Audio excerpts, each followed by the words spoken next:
Hello,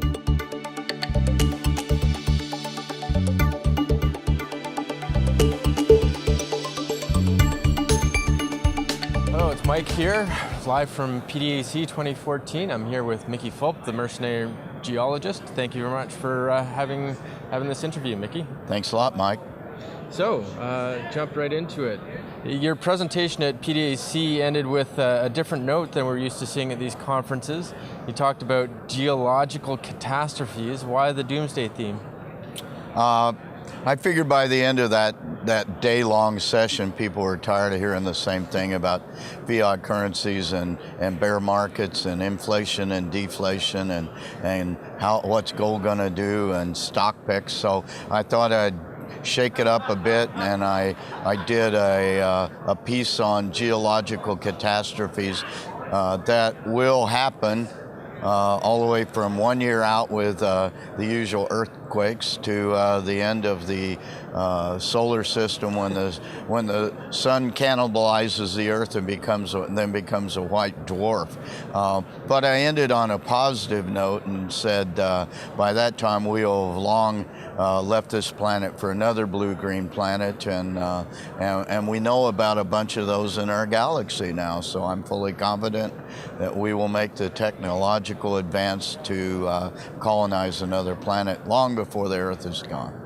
Sounds good. What was the reaction? Did you wake people up the way you were hoping to? Certainly, and I think the optimistic end of the talk kind of gave people a little bit of a uplift because it is probably a fairly depressing talk in the fact that all these things, there's 15 of them going to happen, not in our lifetimes, of course, but in the course of geologic time.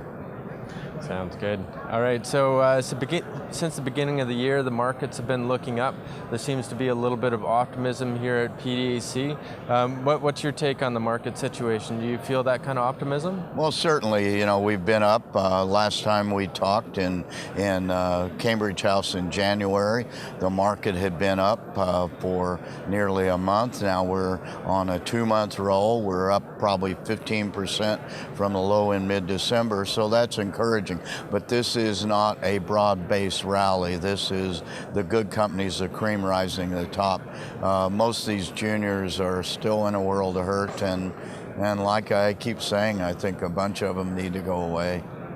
Right, so still 500, do you think that will eventually not make it? Well, I would hope so, but one of the problems we have is the TMX, the owner of the stock exchange, is a publicly listed company, and it has a vested interest in keeping these companies around for the filings fees and the compliance fees and everything that involves, because that's the way they generate their money and profit for their shareholders. So they keep throwing the juniors lifelines, making financings easier, lowering the terms, and personally I don't think that's very, very good for our business in either the short term or the longer term.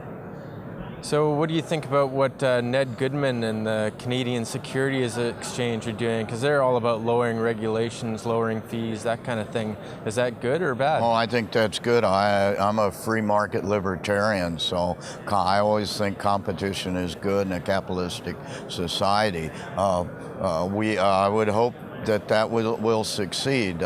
From my knowledge right now, they have about 200 listed companies, but there's not much liquidity in that market right now. And that market actually has been around for a number of years and has failed to gain traction. But the business model is good, and I wish them all the success in the world. I think that would really help what goes on in our business right now. Good stuff, thank you.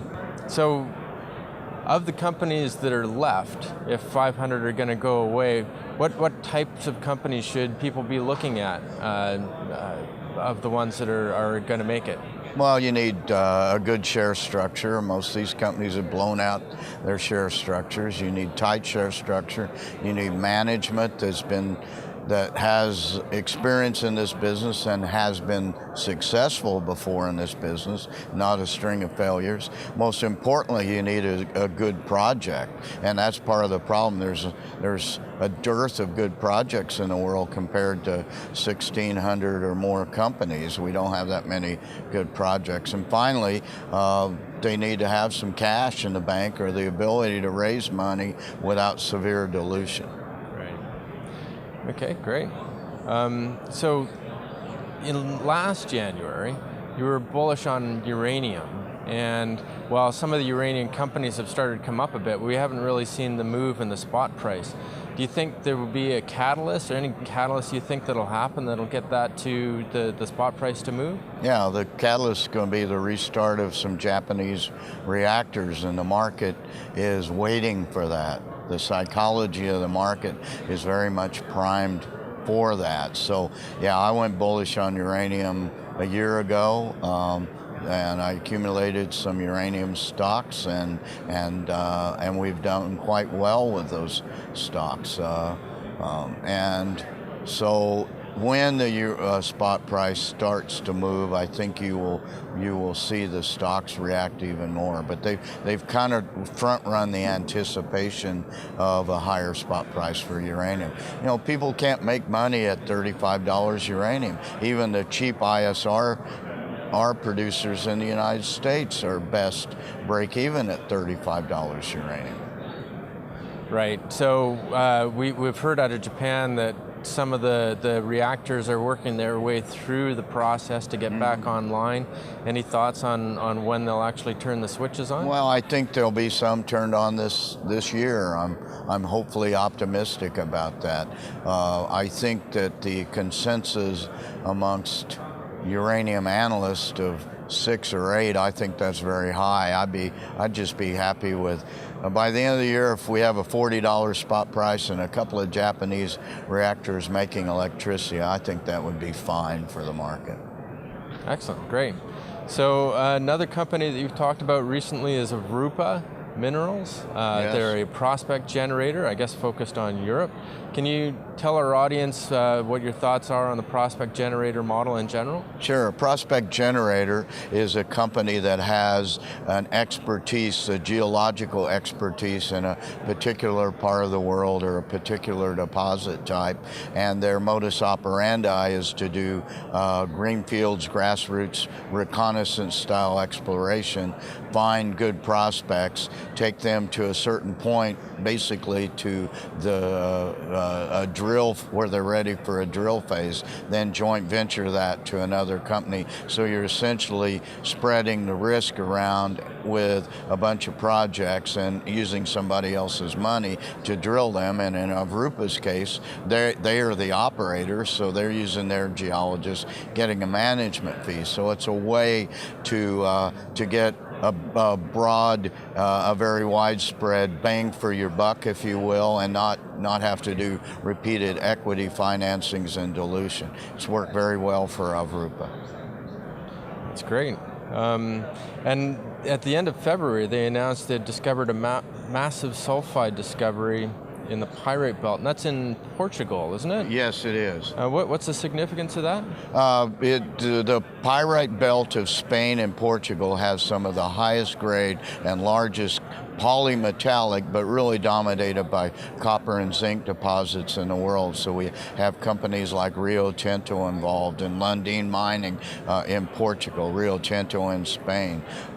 And the district in Spain is actually called Rio Tinto. It's the founding mines of Rio Tinto way back when. So these are very rich, very high grade. The significance of this is there has not been a new greenfields discovery made in the Pyrite Belt since Neves Corvo over 20 years ago. So this is very significant. It was found blind under 100 meters of gravel cover. So we're very excited about that. Avrupa's stock price has moved considerably, up from 11 cents to a high of 20, settling in around 18 cents. So It's a company I cover, it's a company I own, and my subscribers are very happy. We wrote this up about a month or 5 weeks ago, and the discovery was made and announced last week. Yeah, right. So how do you go about finding a massive sulfide under all of that gravel? I mean, is it geophysics, geochem? No, it was really good geology. So they've, in geologic terms, they've reinterpreted the geology. If in layer cake geology, the sedimentary sequence was viewed to be wrong, and they kind of flipped that around and came in with a new interpretation, and it panned out. So, yeah. So just expert geology and going at it a different way. Yep, that's great. Exactly. Okay. You've been involved with the resource sector for many years. What lessons can you share with our audience looking for opportunities in the market and the way it is now? Well, this is a bad market, still in a bear market. We're starting to see some life, but you make money in this business by being a contrarian. You buy stocks when no one else wants them. And so I would encourage the retail lay investor especially to try to do some good research, have no fundamental reasons why you want to buy a stock, and if those reasons don't pan out, sell that stock and go on to another. This is a high risk, high reward venture, a business, and you will not be successful all the time, but the amount of money you can make with occasional successes will more than cover your losses on other stocks. So don't be afraid to buy and sell. Excellent. Well, thank you very much, Mickey. That's really helpful. This is Mike Roger of INN here with Mickey Fulp at PDAC 2014. Thanks very much. Thanks.